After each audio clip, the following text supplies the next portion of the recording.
Hello, we're going to talk about orchids. Orchids. There's some that can be awkward. Orchids can be awkward for some people.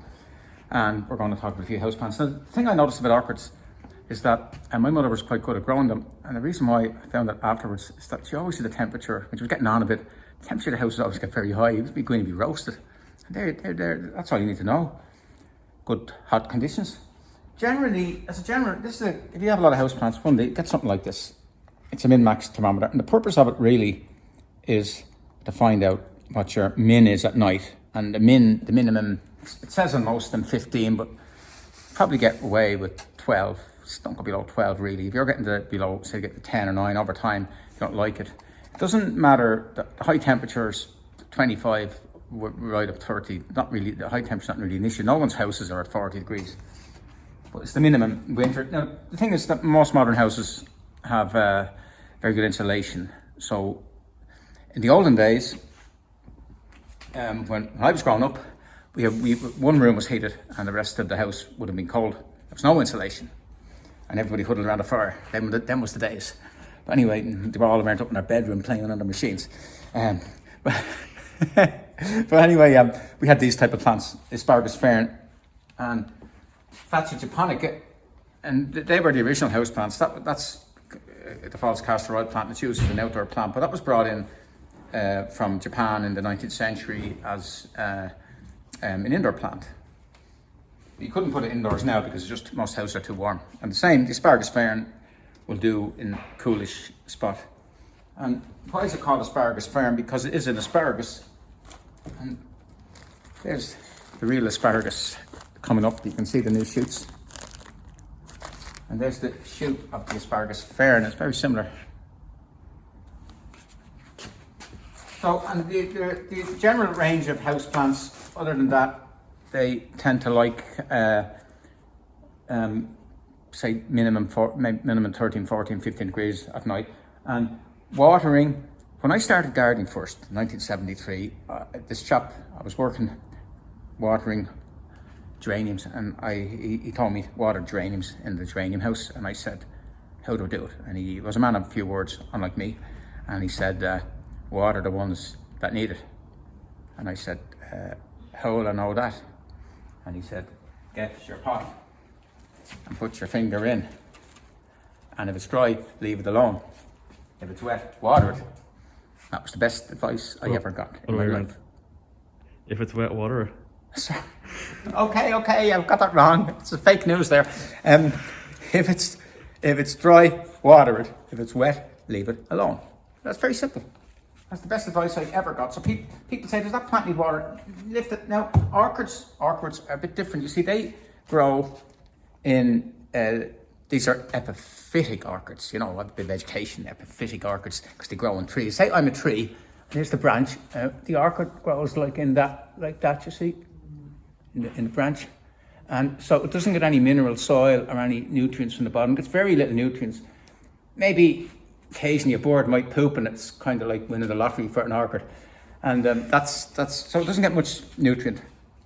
So the way you look after orchids is plenty of light, and you give them the odd spray. And we have orchid pots here, I think. Proper orchid pots.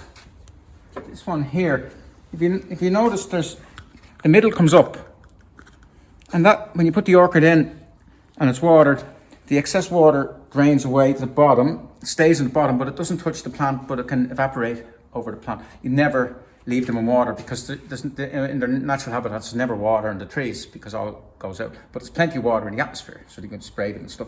And the funny thing about orchids, some people, like my mother, have great success and don't really do much to them, they just have great success. And other people don't. That's orchids. General range here. This Monstera, very popular.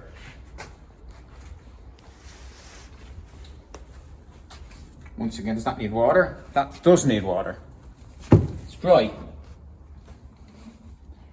It's a good idea if you're potting up house plants. These are in their selling pots, but if you're potting up house plants in a bigger pot, leave a lip about that much, and it's filled. Then you can fill the pot up real easy. Water doesn't go everywhere. and then you leave it, let the water go into a saucer underneath. The following day, if there's water left, just chuck that out so it's not in a swamp.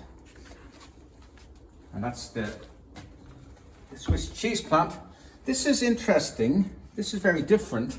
Shouldn't really be here. And because that's, I won't give its common name. The Sansevieria. Somebody's tongue it's called. That's as far as I'll go. But that's actually a succulent plant, so you would treat that like a cactus, and cactus grow in the deserts, which are open, so they don't need as much water, and they don't like being enclosed. They like plenty of light, so it shouldn't really be here. And as a general rule, plants like that will take lower temperatures. It says on the notice that it goes to the minimum is 15. I would say that would easily take 10 at night, you know, because it's desert plant, and deserts get very cold at night. This interesting. I looked at this one and it said Ficus elastica, and someone asked me how high would that grow, and I say about 150 foot. I think that was the one they got the rubber from, elastica rubber. But that is a tropical plant, and that likes plenty of heat. So that's I think house plants. And soil, I prefer long-term soil for most plants. Long-term soil, long-term compost, which would be John Innes number 3. But generally, when you buy house plants, they're grown in a peaty type compost. And for the likes of these ones here, they're better in a cactus type compost, because that's more akin to where they come from. Now, we're going to just mention Dahlias, because we have them here for sale, and that's the Bishop of Llandaff. That's the very popular, the original Bishop series, and then the original Bishop Dahlia, and then there's lots of other ones: Bishop of York, Bishop of Auckland, Bishop of Dover, and I have Bishop of York grown at home, and it's really, really good. See, the Bishop series, the foliage is dark, and it reddy dark, and it shows off the flowers very well. And funnily enough, the Bishop of Llandaff, it's a Welsh name, the two L's, so I can never pronounce it, me not being Welsh.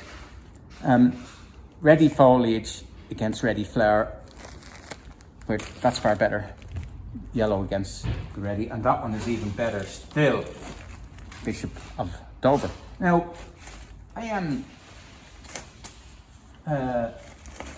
looked at that picture and I thought to myself, my one is not like that. So this is what I got up. Here we are. If we can. It's paler yellow. It's not as brashing in your face, and I think that's more akin to what it is. So it's no harm. It's no harm doing a bit of research. And looking at the height, it says, what does it say for height? 90 cm. Now let's look at the Bishop of Llandaff, because I've grown that a lot, and that's right. So if that one is right, that one is right. Now the problem with heights, a lot, not so much with these are obviously, they're doing it right. The problem with heights and trees and stuff in garden centre, they often understate the height, because if they say 30 foot, no one's going to buy it, so they'll say 15 foot in 10 years. But a tree, you have to tree for 40 years. So, but people are always very wary. So they, as a general rule, they tend to understate heights and descriptive labels. Just be wary of that. Now, we're going to try this one ourselves. Verrone's Obsidian, because it looks different. And finally, but okay, no, not finally. The Bishop of Dover. We're going to take one and have a look. And what does it say? It says 4 bulbs to the meter. Well, that's wrong. That's fake news, because they're not bulbs, they're tubers. The great being a plant nerd. They're tubers, not bulbs. But they say bulbs because people don't know. You have a look. Oh, please don't have this a bad one. Very dry. And There's the cut. That's where last year's stem was, so you would plant it like this. Now we're 2nd day of February, so it would be sort of maybe a month's time that you would plant it inside. Now the thing about dahlias, I don't have them in my garden as such, because I find with dahlias, even though they grow and survive the winter outside, they lose that vital month or 6 weeks getting going, and they don't really get going really into July, nearly into August, where if you start them inside, you can have them flowering in early July. So that's why I prefer to grow them inside and put them around. So that's dahlias. There's one more dahlia I want to talk about. One more dahlia, which I'm going to grow. I'm just going to grow so I can show people it and show off. Where is it?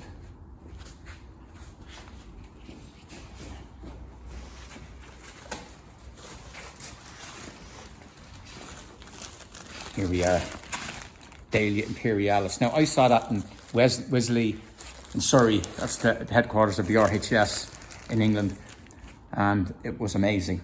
I was absolutely bowled over. I never knew about it. About 10 years ago I was over there, and it was about 15 foot, maybe 18 foot tall. And I was going, bloody hell, that's a dahlia.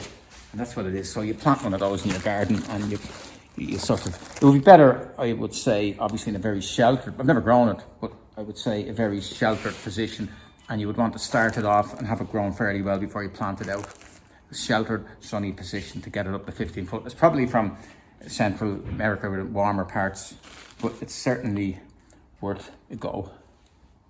Dahlia imperialis, and you just want one, and it's not, you don't want it as part of a display. You want it on its own as a feature. That's it, and that's me finished today with dahlias. Just made that up. Hello, when I did the video yesterday on 2nd of February, Groundhog Day, this is Groundhog sort of day, Groundhog year, I talked about orchid pots, but I didn't mention pot covers, and this is very interesting because a pot cover is designed to cover a pot. So you would have a pot maybe that was not that attractive. Of course, I can't see one now. And look, at night time, we all our houseplants, we bring down blinds, and we have a little oil heater in there, so the temperature in there is higher than the temperature outside. So we have it at about 12 degrees. So just a handy way. That's why we don't have houseplants all over the place in the winter, because it would be pointless heating this very large area. But anyway, pot cover is basically a glorified saucer. It is not a pot. It doesn't have holes in it. So when you put your plant into it, well, I should really get a plant. When you put your plant into it, it behaves like a saucer. The problem is you cannot see if there's water lodging in it, but with a saucer you can see. So you just have to be very careful with pot covers that you don't overwater your plant. And it's sort of awkward. The only way you'll really know is by lifting the plant and looking underneath it. So just remember that with pot covers. And that's all.